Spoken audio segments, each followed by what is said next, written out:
दोस्तों, अगर आपने भी कोई भी मेडिकल कोर्स कर रखा है जैसे MSc nursing, BSc nursing, GNM, paramedical pharmacy या कोई भी अदर मेडिकल कोर्स कर रखे हैं तो आज का ये वीडियो आपके लिए बहुत ही ज़्यादा हेल्पफुल है। क्योंकि आज इस वीडियो में मैं आपको बताऊंगा कि यदि आप किसी भी कंट्री से अपना ये कोई भी मेडिकल कोर्स कर रखे हैं और आप यूएसए में जाके जॉब करना चाहते हैं और काफ़ी अच्छा हाई सैलरी अर्न करना चाहते हैं तो आज का ये वीडियो आप पूरा वॉच करें, क्योंकि इस वीडियो में पूरा डिटेल में बताऊंगा कि आप यूएसए में कैसे जा सकते हैं, वहाँ कैसे जॉब ले सकते हैं, वहाँ जाने का क्या प्रोसेस है, आपको कैसे अप्लाई कर सकते हैं, आपको वहाँ टोटल सैलरी कितना मिलेगा, आपका टोटल आने जाने का कॉस्ट कितना होगा। ये सारा चीज़ मैं आपको पूरा डिटेल में बताऊंगा, तो प्लीज़ आप इस वीडियो को पूरा अंत तक देखें ताकि आपसे कुछ भी डाउट ना रह पाए।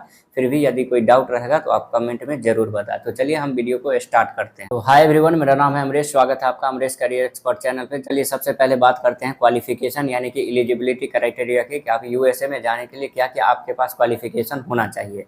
तो क्वालिफिकेशन की बात करें तो वहाँ सबसे पहले आपके पास डिग्री होना चाहिए। जैसे डिग्री की बात करें तो डिग्री में आपको बीएससी नर्सिंग होना चाहिए या उससे हायर एमएससी नर्सिंग होना चाहिए, या पैरामेडिकल से हैं तो आपके पास BSc in OT, BSc in radiology जैसे कोर्सेज का या कोई भी कोर्सेज है तो उसमें बैचलर डिग्री होना चाहिए आपको, या फिर फार्मेसी है तो बी फार्म का डिग्री होना चाहिए और तब आप वहाँ पे जा सकते हैं। इसके अलावा आपके पास 10th और 12th का मार्कशीट होना चाहिए। और उसके बाद जैसे ही आपके पास ये डिग्री हो जाता है उसके बाद आपको डिग्री मिलने के बाद आपको 1 to 2 ईयर का एक्सपीरियंस होना चाहिए। मिनिमम 1 to 2 ईयर का एक्सपीरियंस होना ही चाहिए, तभी आप वहाँ जाने के लिए एलिजिबल होते हैं। जैसे ही आपके पास ये दो चीज़ हो जाते हैं उसके बाद आपको इंग्लिश का टेस्ट क्लियर करना होता है।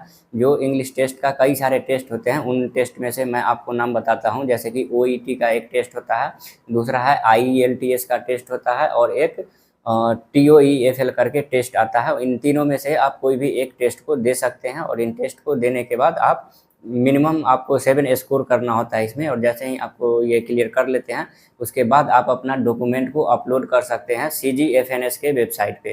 ये CGNS वेबसाइट होता है जो कि एक यूएसए का ही हेल्थ से रिलेटेड वेबसाइट है। यहाँ पे जाके आप अपना ये सारा डॉक्यूमेंट अपलोड करेंगे, अपना डिग्री अपलोड करेंगे, अपना जो भी मार्कशीट होगा, जो जो रिक्वायरमेंट वहाँ पे पूछा जाएगा वो सारे चीज़ आप अपलोड करेंगे। और एक्सपीरियंस लेटर वगैरह सारा चीज़ वहाँ पे अपलोड होने के बाद आप जैसे ही ये सब अपलोड कर लेंगे तो उसके बाद वहाँ पे क्या होगा कि एक वेरिफिकेशन होगा। दूसरे प्रोसेस में होता है वहाँ पे वेरिफिकेशन। जैसे ही वहाँ से वेरिफिकेशन होगा उसके बाद आपके पास ईमेल आएगा। जैसा भी वहाँ से रिस्पॉन्स होगा वो उसके अकॉर्डिंग आपके पास ईमेल आएगा कि हाँ आप ये चीज़ों को इतना दिन तक कर सकते हैं। वो सारा चीज़ आपको ईमेल में इन्फॉर्म कर दिया जाएगा। जैसे ही ये सारा चीज़ क्लियर हो जाता है उसके बाद आपको रजिस्ट्रेशन करवाना होता है, जो बोलते हैं state board of nursing registration.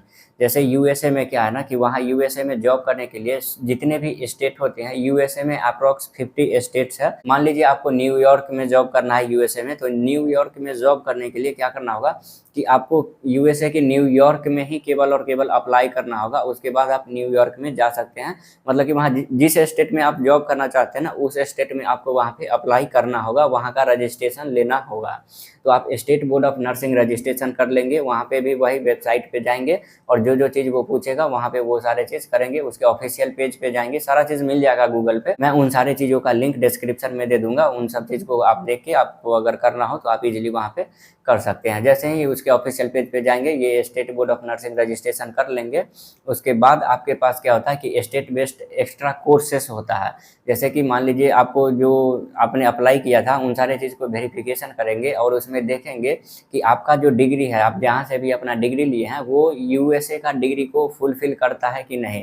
जैसे मान लीजिए वहाँ का सिलेबस क्या है, फिर जिस भी कंट्री में आप है वहाँ का सिलेबस क्या है, वो दोनों को वो मैच करता है। फिर देखता है कि ये जो कैंडिडेट है वो हमारे यूएसए में एलिजिबल है कि नहीं करने लायक, तो उसके अकॉर्डिंग वो अपना करके देख लेता है। और अगर कुछ कमी होता है तो वो एक्स्ट्रा कोर्सेस बताता है, उसका कोई फी वगैरह नहीं होता, वो आप इजीली उसको करके और वहाँ पे जॉब ले सकते हैं। नेक्स्ट में क्या है कि उसके बाद आपको एक एग्ज़ाम देना होता है, NCLEX नाम से वो एग्ज़ाम होता है, उसका फ़ी $200 होता है। वो सारे चीज़ आप इंडिया में ही रह के दे सकते हैं। आप जितना भी चीज़ करना है ना वो सारा चीज़ आपको इंडिया से ही करना है, आपको कहीं भी अलग जाने की कोई ज़रूरत नहीं है। आप सारे चीज़ अपने कंट्री से ही रह के वो कर सकते हैं, आपको वहाँ जाने की कोई ज़रूरत नहीं है। जैसे ही आप अपना किसी भी स्टेट का NCLEX का एग्ज़ाम दे देते हैं, आपको जॉब मिल जाती है वहाँ उस हॉस्पिटल में। आप इजीली जॉब सर्च कर सकते हैं। जॉब सर्च करने का प्रोसेस यही है कि आप ऑनलाइन वेबसाइट से, लिंक्डइन या फिर किसी भी वेबसाइट से आप उस पर जॉब सर्च कर सकते हैं और वहाँ का मिल जाएगा।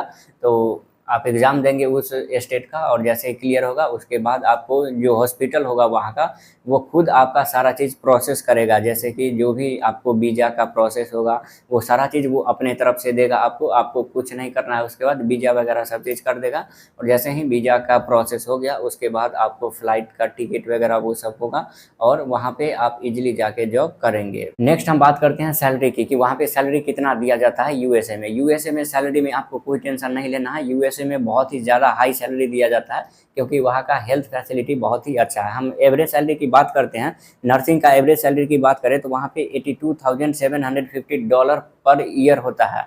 अगर उसको इंडियन रुपीज़ में देखा जाए तो अप्रॉक्स 70 लाख पर ईयर होता है, और अगर आप मंथली देखेंगे तो ये 5 to 7 लाख के आसपास आ जाता है। आप इसको कैलकुलेट कर लीजिएगा। ये मिनिमम सैलरी था वहाँ का नर्स का। और अगर हम कैलिफोर्निया का, यूएसए में जो कैलिफोर्निया एक स्टेट है वो बहुत ही हाई क्वालिटी का स्टेट है, बहुत ही हायर स्टेट है, और वहाँ का सैलरी बहुत ही हाई होता है। कैलिफोर्निया की सैलरी की बात करें तो वहाँ पे लगभग $1,24,000 पर ईयर होता है, जो कि लगभग 1 करोड़ रुपीज़ होता है। इंडियन रुपीज़ में देखें तो 1 करोड़ रुपया होता है। ये बहुत ही ज़्यादा हाई सैलरी है। आप सोच नहीं सकते 10-15 लाख 18 लाख पर मंथ दिया जाता है सैलरी। आप जो है ना, ये सारे चीज़ एक्सपीरियंस पे भी डिपेंड करता है कि किसको कितना दिया जाएगा। सबका इक्वल सैलरी नहीं होता है, सैलरी में थोड़ा डिफरेंट होता है। तो आप ऐसा नहीं कि मैंने जो बता दिया वही सैलरी आप बताओगे, है ना। पैरामेडिकल स्टाफ की सैलरी की बात करें तो वो $50,000 से लेके $60,000 पर ईयर तक होता है। ये पर ईयर में बताए हैं, पर मंथ में नहीं।